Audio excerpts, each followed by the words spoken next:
Bonjour, bienvenue à Pas sorti du bois et voici la 5e partie de la série sur les sentiers de la hard rock.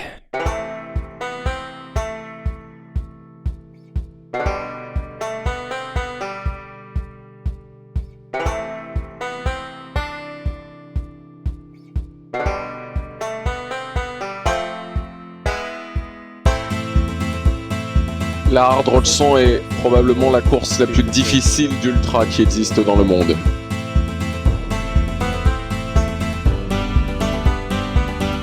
À la Hard Rock, tu fais partie de la chaîne alimentaire.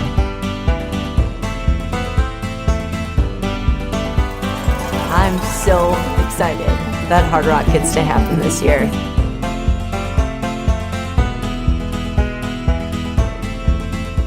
La série sur les sentiers de la hard rock est présentée par NAC, la référence en nutrition pour sport d'endurance. Connais-tu les purées Ultra Énergie? Personnellement, quand c'est arrivé sur le marché, j'ai découvert le produit que je savais pas que j'avais besoin. Une fois que tu l'as essayé, tu peux juste plus t'en passer. Dans une stratégie nutritionnelle pour une grosse journée dans le bois, les purées viennent complètement changer la donne en t'offrant une texture différente puis des saveurs différentes. La saveur patate douce et courge butternut vient changer le mal de place quand tu t'es enligné trop de produits énergétiques sucrés. Moi qui n'ai pas trop la dent sucrée dans la vie, c'est mon coup de cœur. Puis la saveur pomme et sirop d'érable, ça te donne le petit côté réconfortant de la tarte aux pommes que ta grand-mère te faisait. Après plusieurs heures dans le bois, c'est ça que tu as besoin pour sortir de la pain cave puis stimuler tes papilles gustatives. Et comme tout bon produit de la gamme Ultra Énergie, tu as tout ce qu'il te faut côté calories, glucides, électrolytes, protéines et BCAA. Pour les essayer, ça se passe sur le nac.com et pour avoir 15% de rabais, utilise le code promo pas sorti du bois, PASSORTIDUBOIS. Bon épisode tout le monde.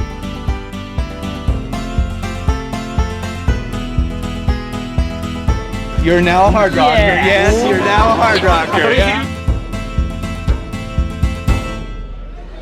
Je vais aller prendre du contenu dehors, mais Richard, je te souhaite une très bonne course.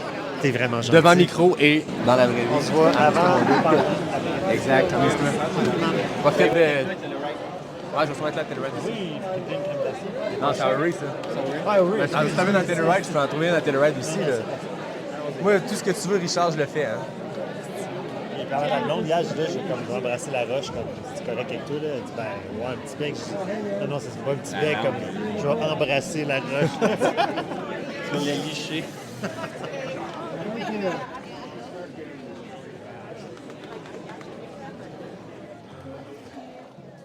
Bonjour tout le monde, bienvenue à cette 5e partie de la série sur les sentiers de la hard rock.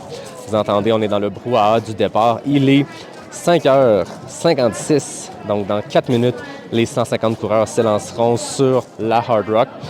Aujourd'hui, ce que je vous propose, c'est un épisode avec 2 entrevues que j'ai fait hier avec Claire Banvart et Simon Gosselin. Puis aujourd'hui, le suivi de course, ça va se faire en story, tant bien que mal, quand le réseau et le Wi-Fi nous le permettent. Donc, je vais essayer de faire des suivis, soit en texte, soit en petit vlog de ravito en ravito, là où je vais me promener dans la journée. Puis, je viens de voir Richard Turgeon. Je vais vous mettre un petit extrait après, avant les entrevues. Il semble en grande forme, semble très zen avec le départ. C'est très beau à voir. Donc, je vous laisse dans l'ambiance des 3 dernières minutes avant le départ. It's an absolutely perfect morning here for a clockwise lap at Hard Rock 2024. Another moment in history here. Any last minute tips, Dylan? Keep going. Take a 3-hour nap, but keep going. Keep going.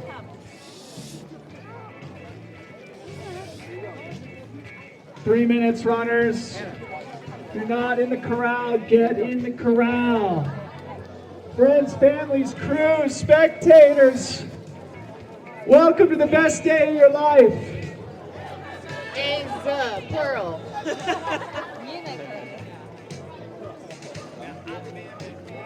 If you're having a long moment out there, remember you can get energy from the other runners. Take energy from your crew. Energy from the volunteers and all of the spectators. And everyone that you won't be able to see, who's going to be following online from home. Oh, there you guys are. Yeah. I mean, if you are a runner and you are not in the corral, you are not in the right place.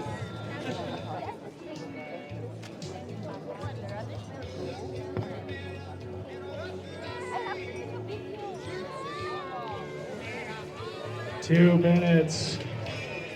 2 minutes. I still Then see 48 hours. I still see a lot of men at the start of this corral. Women, there's 31 of you. I want to see you at the front. They're all too smart. This is the highest number of women in Hard Rock of any year. So for spectators, woo! Yeah, let's give it a big cheer. For all of you out on the course, please, please, please cheer the women on. The men deserve it too, but a little bit louder for the women.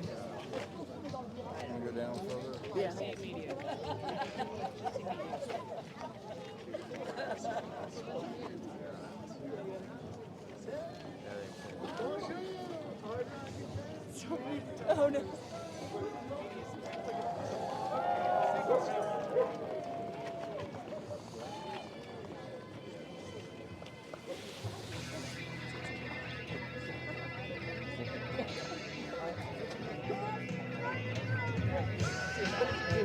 Bunch of dudes. 45 seconds to go. Courtney's like, actually not even the front.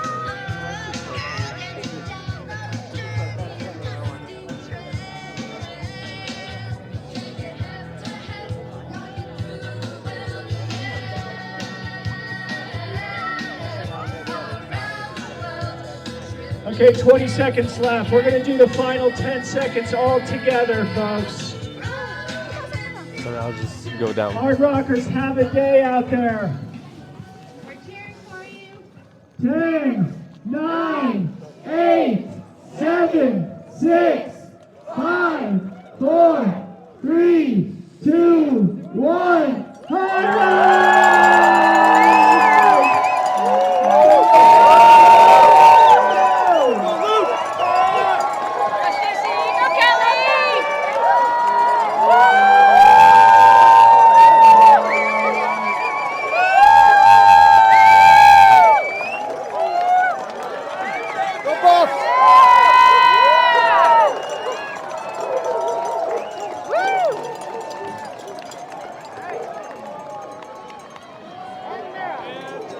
Et c'est parti pour la Hard Rock.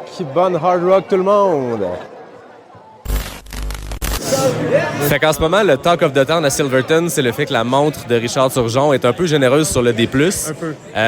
La Hard Rock a officiellement 10 050 mètres de D+. On va commencer avec Francis. Quelle est ta prédiction du D+, sur la montre de Richard à la fin de la course? 15 000 et plus. 19 000. Ah non, mais ça va être autour de 30, moi je pense. 30, 33. Ben moi, je vais suivre Richard parce que je passe après. Je vais dire 29 000. OK. Voilà. On gage quoi, une bière? Là, on gage... En fait, le gagnant se fait payer une bière par chacun des trois autres. Deal. Et Richard, on va te payer de la bière juste parce que t'as fini la Hard Rock. Coros paye la bière. Coros paye la bière. Simon Gosselin, bienvenue à Pas sorti du bois. Merci, merci de m'accueillir. Écoute, je pense que c'est toi qui gagne le prix de la meilleure vue parce qu'on est vraiment carrément devant une montagne. On est sur le rooftop du Coffee Bear à Silverton. T'étais-tu déjà venu au Coffee Bear? Ouais, ce matin, je suis venu prendre mon café et bosser un coup pour trouver de la Wi-Fi. Donc, Ouais, ben c'est ça, on est à la recherche. Ceux qui écoutent les épisodes, là, c'est la 4e partie.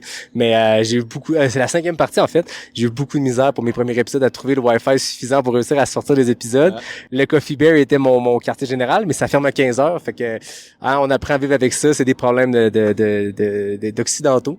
Donc, comment ça va, toi? Ben écoute, ça va pas mal. Comme je disais, je récupérais plutôt bien de la western. Donc, ça fait plaisir d'être ici... enfin en montagne, à Silverton, ouais. Écoute, t'es en train de te taper un enchaînement de rêves parce que je pense que dans le monde du trail international, la Western State, la Hard Rock, c'est des courses qui sont mythiques, sont ancrées dans la culture américaine du trail. De ta perception, toi qui viens de France, de la perception d'un coureur européen, ça voulait dire quoi de venir faire ces deux courses-là le même été? Tu sais que ces deux courses qui ont marqué l'histoire de notre sport, qui sont, différentes de, je pense, ce qu'on a chez nous, mais en fait, je pense que d'un point de vue européen, tant que t'es pas venu, c'est toujours dur de savoir à quoi t'attendre. Donc, quand j'étais plutôt enthousiaste mais à l'idée de découvrir, quoi. Ouais. Puis bon, t'as fait la Western States il y a 2 semaines. Là, demain, tu te tapes pas les 160 km. T'es pacer pour François Den, c'est ça? Ouais. Normalement, si tout va bien, je crois que je vais le pacer de Ouray à Sherman, ça va faire 45 km. OK. Donc ça va être cool partager ça avec lui. Et comment vont les jambes, là, parce que 45 kilos dans les San Juan, c'est quand même un bon chantier. Ouais, j'espère qu'il sera pas trop rapide, hein. Mais non, globalement, je récupère un peu mieux que prévu. Je pense que moi, d'habitude, j'habite en montagne et je suis aux US là depuis fin avril. Je suis à Flagstaff chez Jim et du coup, on a fait que du roulant. Et je pense que juste le fait de retrouver les bâtons, la montagne, mes jambes elles sont revenues toutes seules. Ouais, c'est ça. Fait que la Western, c'était vraiment, c'est plus ça qui te sortait de ta zone de confort comme coureur. Exactement, et là, tu reviens avec quelque chose qui est plus naturel pour toi.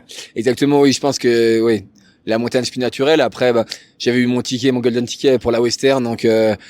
Puis le fait d'être bien pote avec Jim, enfin la vivre avec lui, enfin de s'entraîner avec lui les 2 derniers mois chez lui, c'était c'est tout ça qui me donnait vraiment envie. Après le parcours même de la Western, c'est pas ce qui m'attirait le plus. Ouais. T'as vraiment vécu l'expérience Western State complète parce que bon, Jim est rendu probablement la personne la plus connue de la Western State dans les dernières années. Flagstaff est un épicentre d'athlètes qui performent souvent très bien sur du trail roulant. T'as vraiment vécu l'expérience totale. Comment t'as vécu ça ces 2 mois-là à Flagstaff? Ouais, non, c'était vraiment totalement différent parce que du coup, c'était que des chemins ultra roulants. Globalement, tu marches jamais. Moi, j'habite dans le Beaufortin. Enfin, c'est à 1 heure de Chamonix, mais c'est vraiment très raide comme terrain. Et du coup, t'es tout le temps, il y a aucune sortie où tu marches pas, quoi. Enfin, là, c'était l'inverse, il y a aucune sortie où tu marches. Et il y avait aussi vraiment le côté chaleur. Enfin, on allait 6-7 fois dans le Grand Canyon. Pendant plusieurs heures, t'étais en température au-dessus de 40 degrés. C'était vraiment à l'opposé de ce que j'ai l'habitude de faire. Du coup, en même temps, c'était super parce que j'ai appris énormément. Par contre, en même temps, à la fin, même un peu avant la Western, je sentais que je commençais pas en avoir marre de ces chemins-là et de ces températures, mais presque un peu de lassitude et j'avais ce besoin d'aller en montagne, presque un peu dit avant la course, quoi. T'avais le goût de dire, OK, aujourd'hui, on skip le trail roulant, on s'en va en haut d'Humphrey Peaks, puis on se prend un peu de vent en face, là. Exactement. Et j'ai fait une fois en Free Peaks, à un moment, je me dis, c'est bon. La Western State, tu y as participé, c'est ta première fois là-bas. Ouais.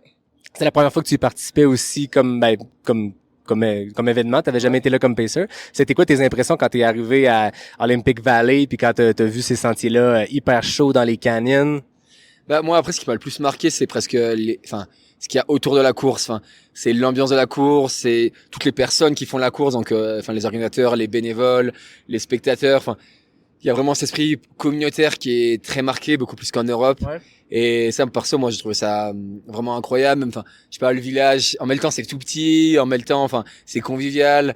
Ça, franchement, j'ai trouvé ça trop bien. Après, la course, c'est même plus roulant que je le pensais. Par contre, c'est beaucoup de singles. Moi, en fait, quand tu vois les vidéos, tu vois souvent avant, après les ravitaux, donc tu vois les chemins 4x4, et en fait, c'est pas du tout le cas. C'est 95% de singles. Donc ça, c'était très cool. Mais sinon, oui, c'est ce que c'était de la chaleur et du roulant, quoi.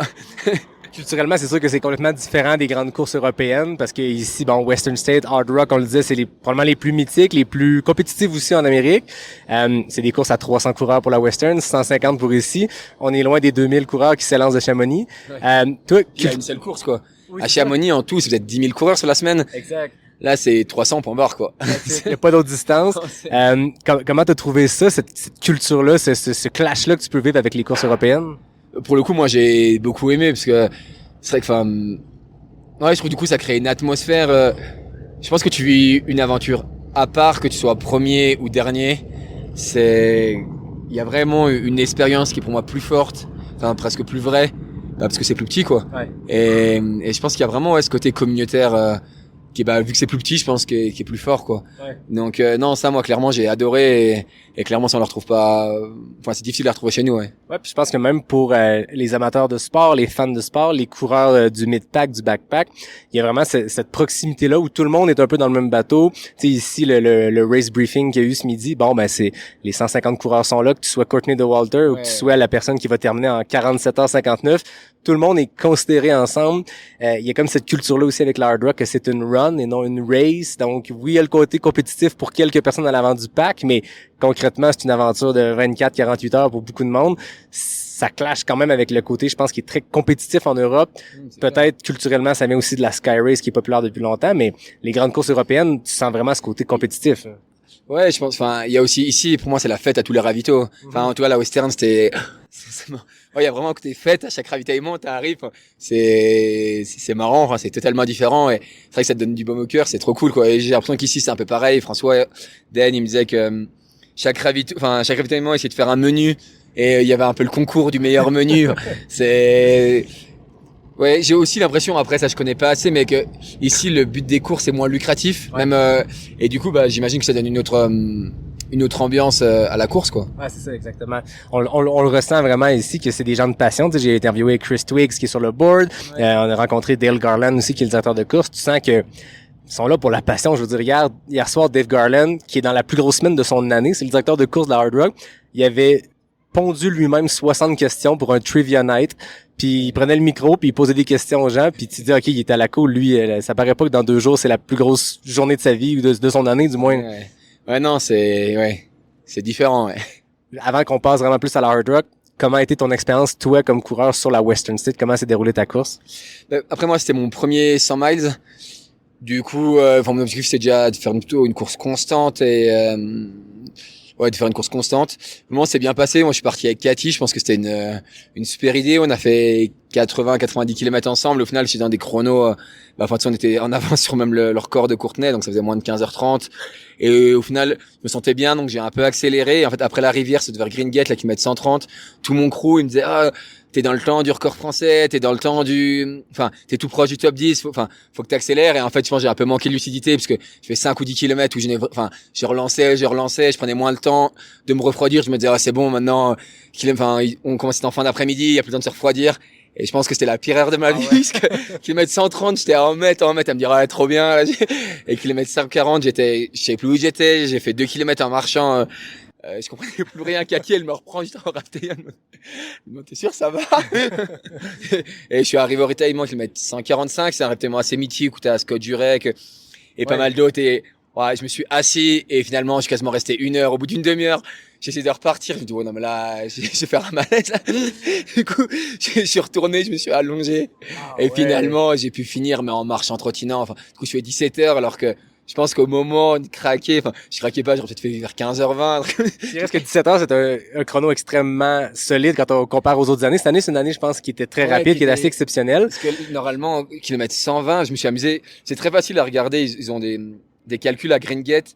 Je crois, j'étais en 12 heures et en fait, chrono, peut-être l'année dernière, en 2023, je passais 12e. En 2023, je serais passé 6e. Et dans toutes les autres éditions de la Western State, depuis le début de l'histoire, je serais passé entre premier et 3e.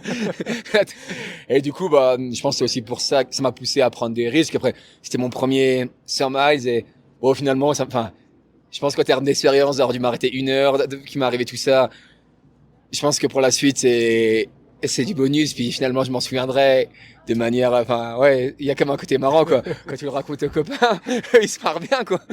Ouais, en fait, souvent, les meilleures histoires de trail, c'est jamais celles qui se terminent bien, où tu dis, tout a bien été, course parfaite, gestion parfaite. C'est tout le temps celle où il y a 1 heure pénible assis dans un ravito à se demander c'est quoi notre nom, là. Ouais, en plus, c'était marrant, parce que c'est le ravito-là, t'es obligé de repartir à pied, parce que il y a pas trop ou sinon faut que t'attendes qu'eux ils partent, mais bon, je pense qu'il peut attendre quelques heures. Ouais, c'est ça. Du coup, à un moment, j'y vais, hein. J'y repars. Mais ouais, non, c'est vrai. Puis, si après t'as d'autres courses qui se passent bien, tu te rappelles que ton premier 100 miles, t'as bien galéré. Et c'est marrant. On apprend là-dedans, là. Ouais, non, c'est clair, ouais. Le fait d'avoir eu une maîtrise de course qui allait extrêmement bien, puis qui finalement qui a chuté un peu vers la fin, est-ce que ça te donne le goût d'aller la réessayer un jour, la Western? Alors, pour être honnête, je trouve que la prépa, là, c'était trop cool parce que, je suis très pote avec Jim, du coup, on s'est vraiment marré. On a fait plein de trucs, c'était vraiment drôle. Même sur la chaleur, on a testé des trucs, c'était vraiment drôle. Par contre, c'est pas la prépa la plus fun au monde, ça fait quand même un gros voyage. Pour l'instant, c'est pas dans mes plans. À la rigueur, si je dois revoyager aux US dans les 10 prochaines années, je préférerais tenter après, c'est plus dur d'être pris, mais la Hard Rock. Mais en tout cas, ça m'a vraiment donné envie de refaire des 100 miles, chez nous, en Europe. Là, je pense que, de toute façon, c'est même sûr sur la TDS, la fin août, certainement l'UTMB l'année prochaine. Et ça m'a vraiment donné le goût, quoi. De revenir dans tes montagnes. Ouais, et en fait, d'expérimenter ces 100 miles dans mes montagnes, quoi. Ça m'a vraiment donné le goût et c'était une espérance de fou. Après, on verra, peut-être que j'y reviendrai, mais en tout cas, c'est pas dans mes plans c'est pas dans mes priorités. J'aime le fait que Jim est allé vivre 2 ans dans le Beaufortin pour un peu émuler votre style de vie que vous vivez là-bas pour réussir à bien faire à l'UTMB puis ça l'a payé. Toi, t'as un peu fait la même chose à l'inverse, d'aller passer 2 mois à Flagstaff pour vivre le style de vie des, comment ils appellent, les Coconino Cowboys, la gang de Jim. Ouais, c'était son ancien gang, ils appelaient comme ça. En fait, c'est vraiment fait comme ça, parce que l'été dernier, juillet, août, moi, je préparais la CCC, l'UTMB, on s'est entraîné 90% du temps ensemble, et après, on allait se qualifier à Nice, pour la Western.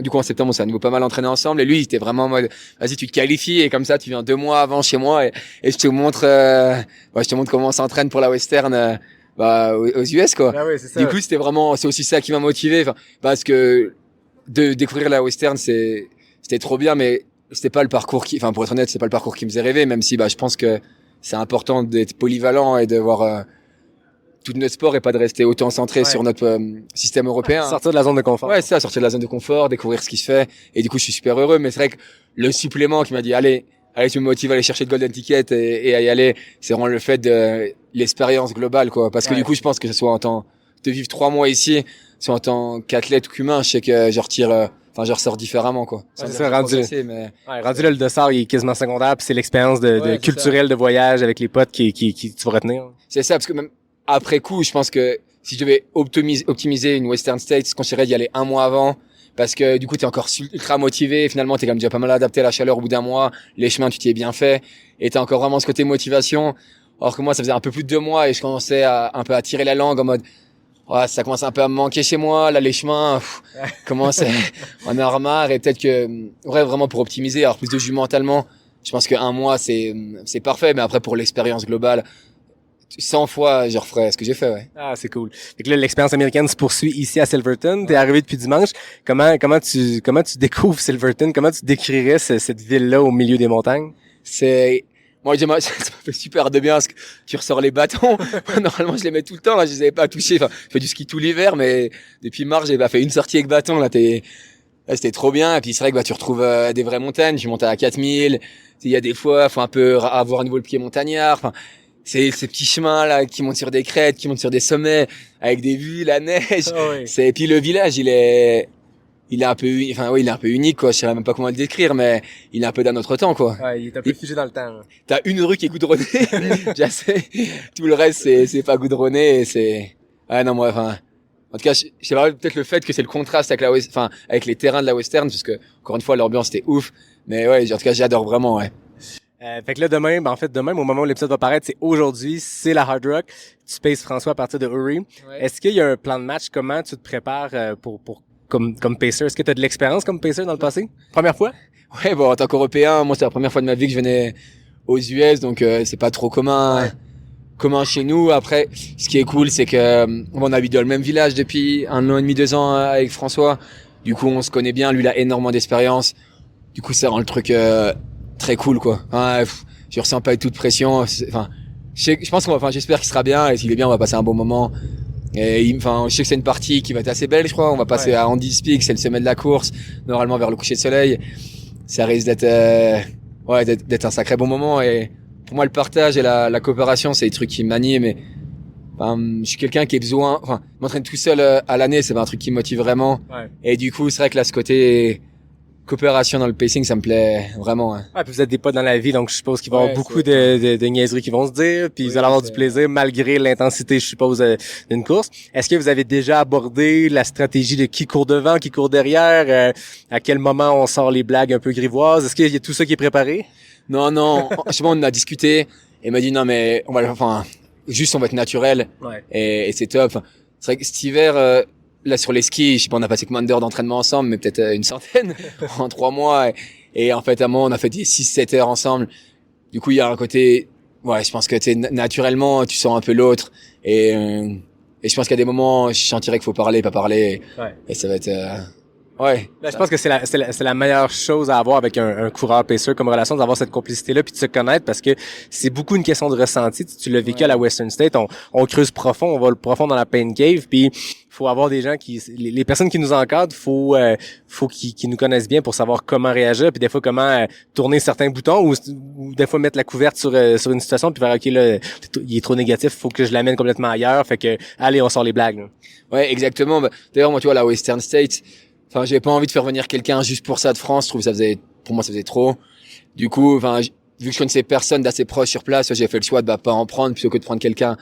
Je connais très peu parce que je me disais, mais moi, j'ai besoin d'avoir quelqu'un qui me connaît et tu vois, enfin, et parce que, enfin, pour moi, c'était ça l'expérience pacer, quoi. Donc, c'est exactement. Finalement, t'as eu une pacer pendant 90 km puis elle a eu un pacer pendant 90 km parce que tu couvrais avec Katie. Ouais, c'est clair, finalement. Et enfin, pour moi, je retire comme une chance énorme d'avoir pu courir avec elle pendant 90 km parce que déjà elle commençait à avoir une bonne expérience sur ultra, c'était deux ou troisième fois qu'elle faisait la western, là elle était dans une forme de fou et enfin pour moi elle avait énormément à m'apporter, même plus au final je pense qu'elle était contente aussi parce qu'on était vraiment entre deux groupes et du coup ça l'a permis de pas être toute seule.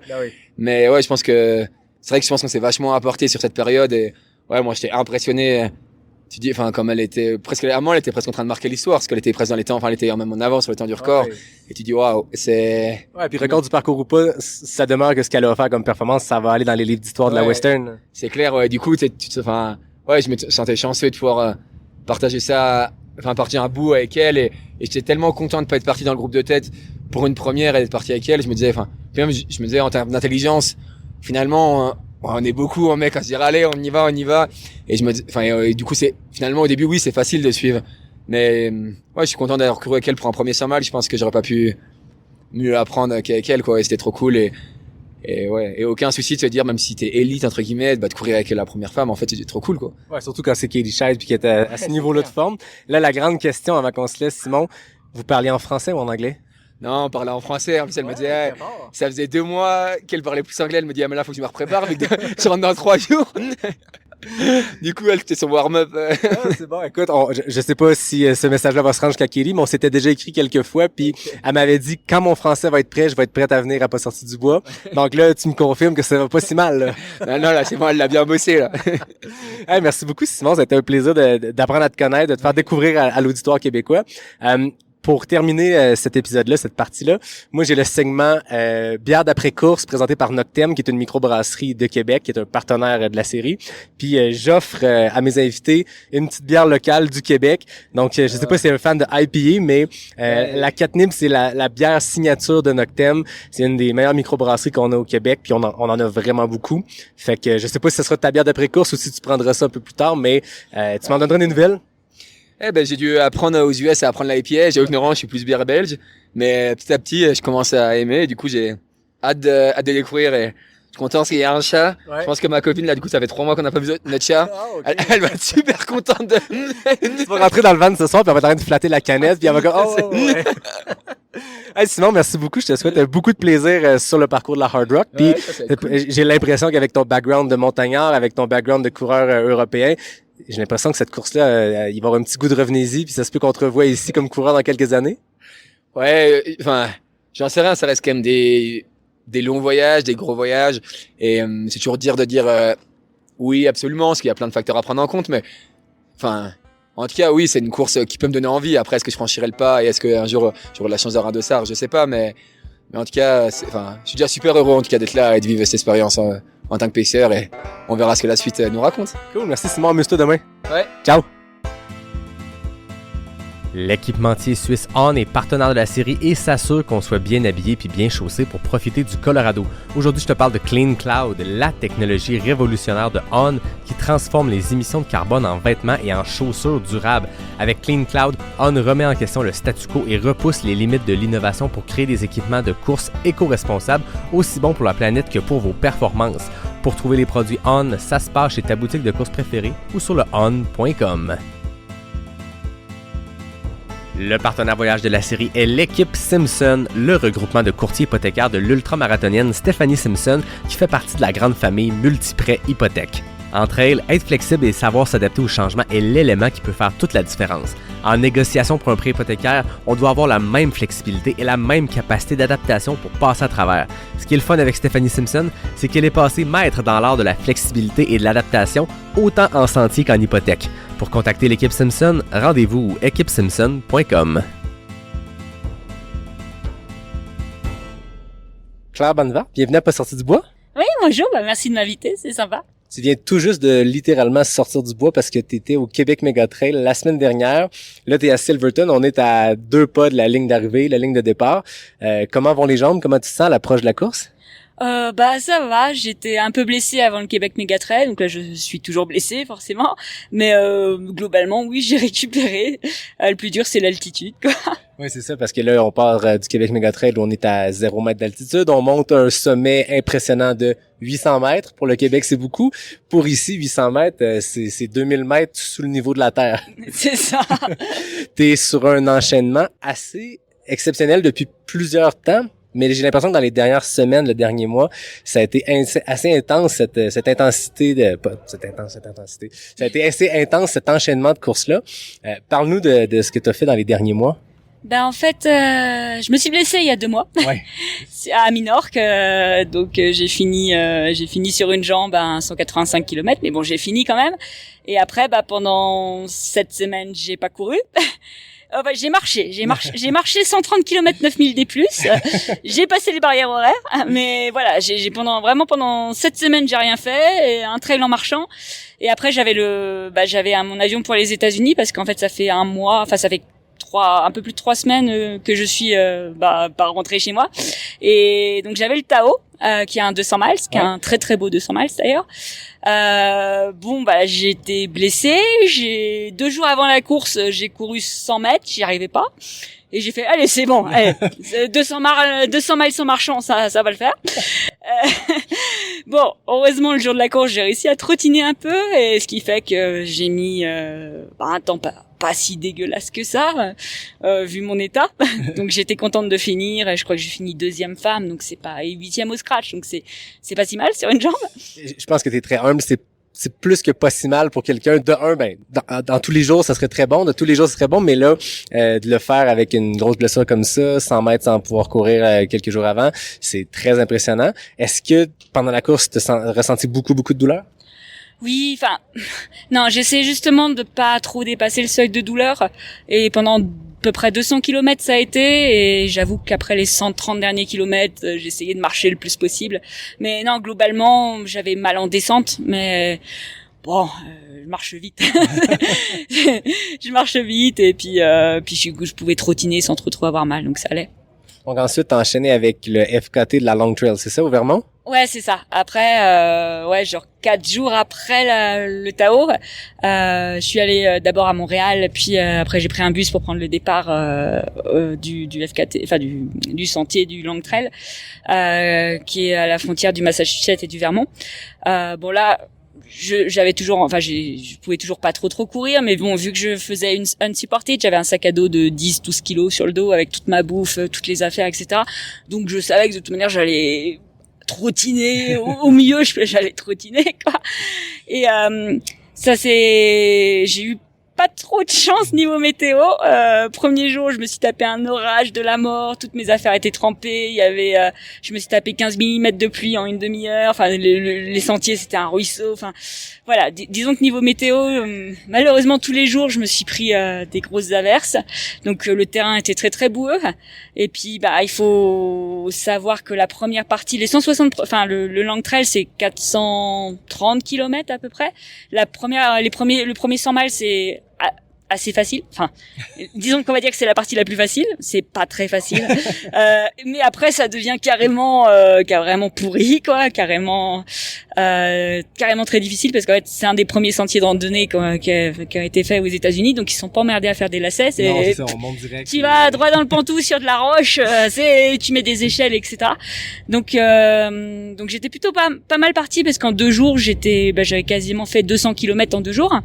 Et puis après, là, j'étais vraiment à 40 km par jour. J'allais vraiment à 2,5 km heure. C'était vraiment très, très compliqué, très, très technique, très, très boueux aussi.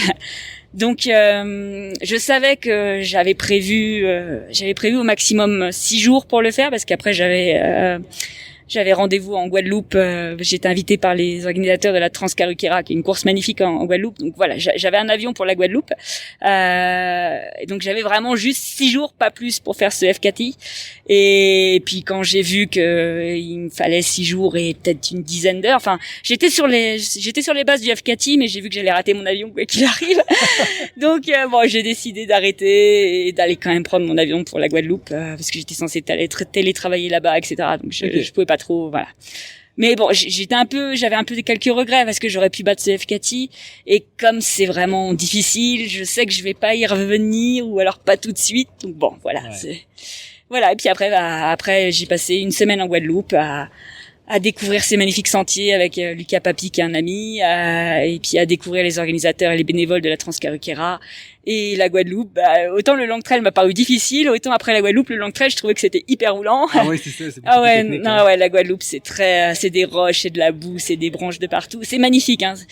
Et c'est de la végétation, enfin, c'est très luxuriant, mais c'est les sentiers les plus techniques que j'ai jamais fait de ma vie. Ah oui, littéralement. La diagonale des fous, c'est roulant, hein. C'est, la diagonale des fous, c'est une autoroute.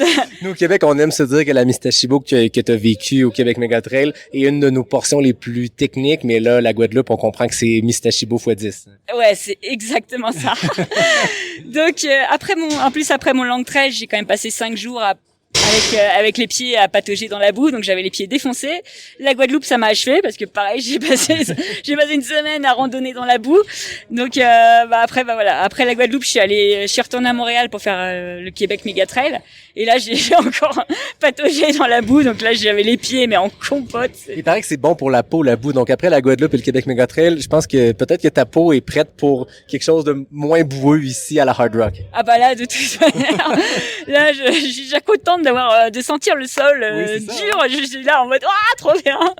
Mais non, c'était cool. C'est vrai que mes pieds ont souffert, mais bon, le Québec Mégatrail, disons que j'aurais plus apprécié le Québec Mégatrail si j'avais pas eu des ampoules à la base. Parce que le problème, c'est que si tu commences avec des ampoules et tu finis avec encore plus d'ampoules et t'es clair dans le noir, quoi.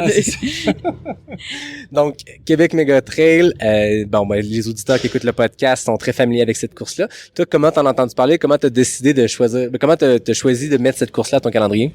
J'en avais déjà entendu parler parce que il y a 2 courses principales au Canada, le Harricana et le Québec Mégatrail, mais c'est vrai le fait qu'il soit dans les World Trail Major, ça m'a incité à le faire parce que j'avais déjà fait le Mute, j'avais plutôt bien réussi le Mute et comme maintenant il y a un classement, je me disais qu'il y avait peut-être moyen de faire quelque chose de pas trop mal et d'être pas mal dans le classement et de gagner un peu de tunas, quoi. J'avoue que ma seule motivation c'était ça à la base. Après j'ai vu le parcours, puis j'étais dans le coin. Enfin voilà, je prenais l'avion à Montréal, c'était Québec, c'est pas loin, donc je me suis dit ça serait dommage de pas la faire, quoi. Ouais, c'est ça. T'as fait la Long Trail qui est dans des sentiers qui se ressemblent. Québec Mégatrail, c'est le même genre de sentier, donc c'est des sentiers des Appalaches. On est complètement à l'opposé de ce qui se fait ici. C'est peu de points de vue si on compare à ce qu'on a ici dans des cols. C'est très racineux, très rocheux. Qu'est-ce que t'as préféré au Québec Mégatrail? La bière d'arrivée. La bière d'arrivée, j'aime ça, c'est bon. Non, il y avait une cascade qui était magnifique, la cascade Jean Laroche, je crois. Ouais, la petite montée de quelques 400 marches. J'ai bien aimé. Enfin, honnêtement, moi, j'adore grimper. Je suis très forte en montée et c'est la partie que j'ai préférée, quoi. Ouais.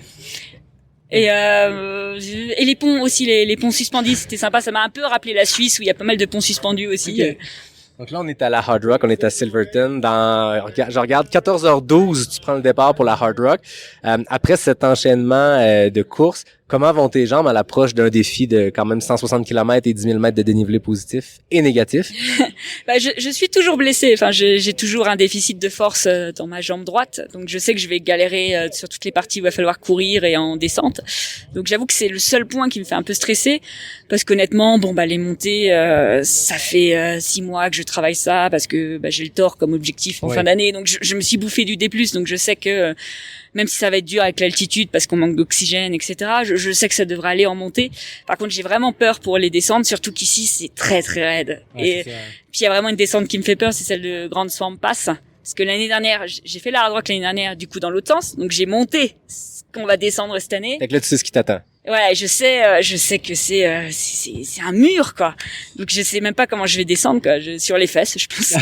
C'est une option. Je pense que les gens utilisent cette technique-là pour les sections de neige. Pour les sentiers, c'est peut-être moins recommandé. Ouais, mais là, honnêtement, je vois pas comment tu peux rester debout sur de la pente à 50% dans un putain de pierrier. Donc j'avoue que cette portion-là, qui est au kilomètre 24, me fait très très peur. Et qu'une fois que je l'aurai passé, je serai un peu plus zen, je pense. C'est une course que tu as fait l'année dernière. C'est quoi ton coup de cœur sur le parcours? Justement ce Grand Swamp Pass, parce que dès qu'on arrive en haut, enfin bon là du coup on viendra de l'autre côté, mais en fait il y a le Ice Lake Basin qui est un lac carte postale. Enfin je veux dire tu prends la photo, c'est juste t'as l'impression que c'est du Photoshop, c'est voilà. Et ça honnêtement l'année dernière j'avais grimpé donc la montée, il y avait une plaque de neige, j'ai failli mourir, enfin je suis arrivée en haut, j'étais quasiment en larmes, j'avais vraiment eu peur de mourir, et puis t'arrives et tu vois ce lac et tu fais ah c'est trop beau.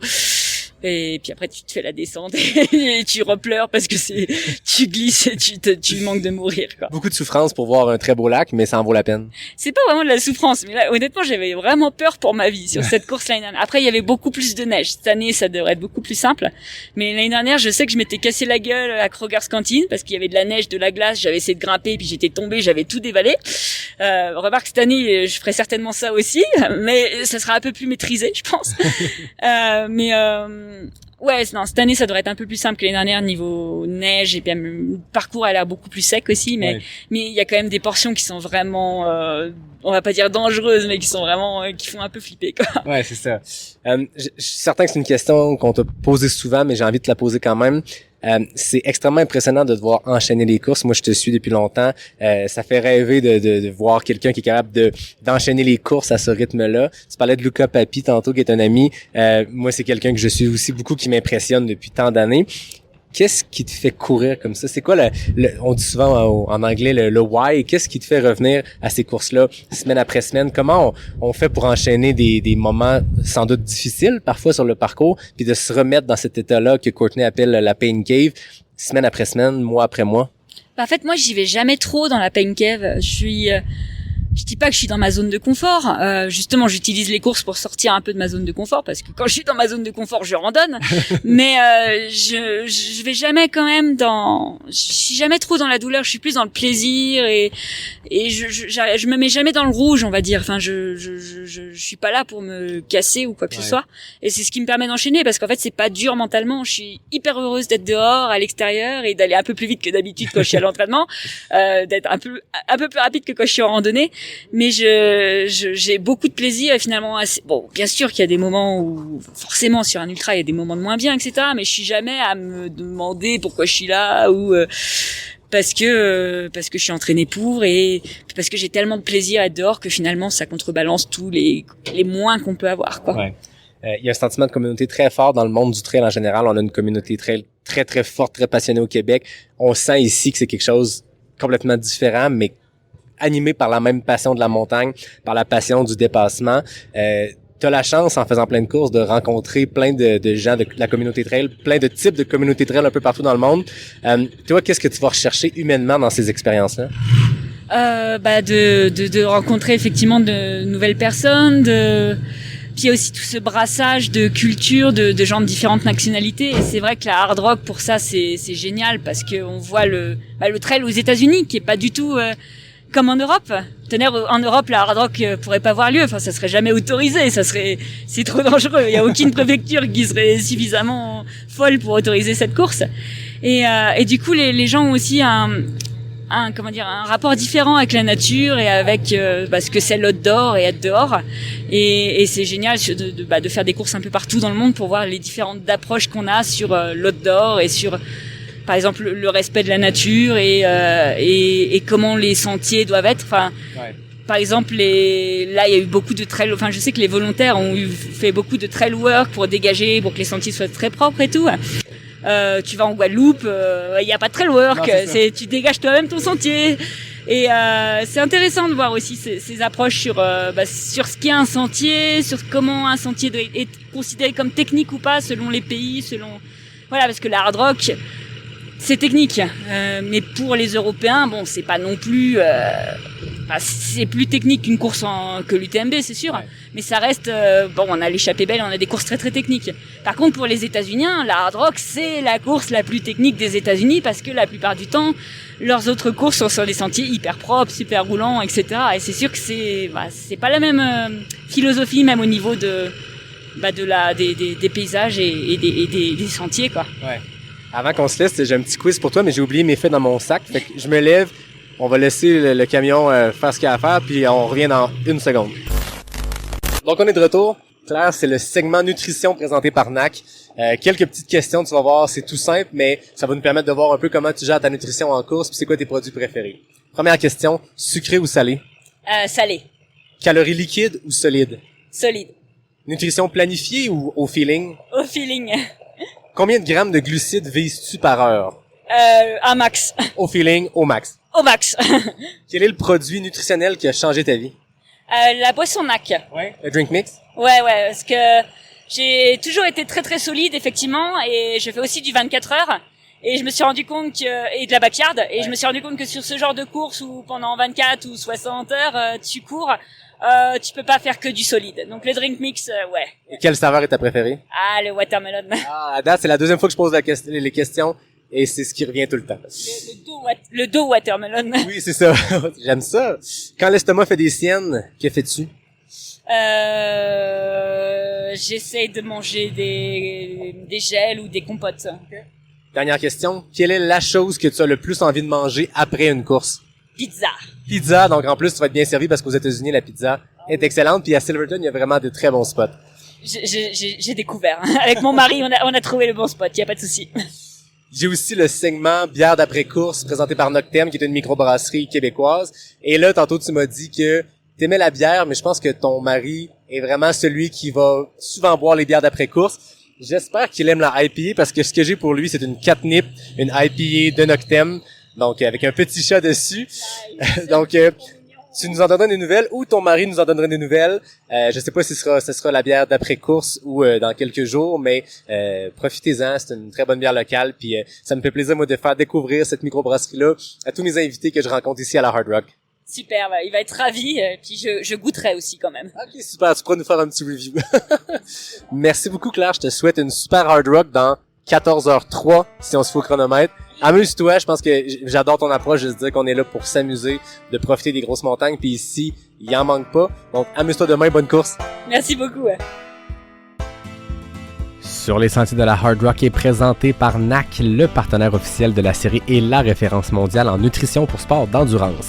Le partenaire équipementier de la série est le fabricant suisse On, alors que le partenaire voyage est l'équipe Simpson, un cabinet multiprêt hypothèque.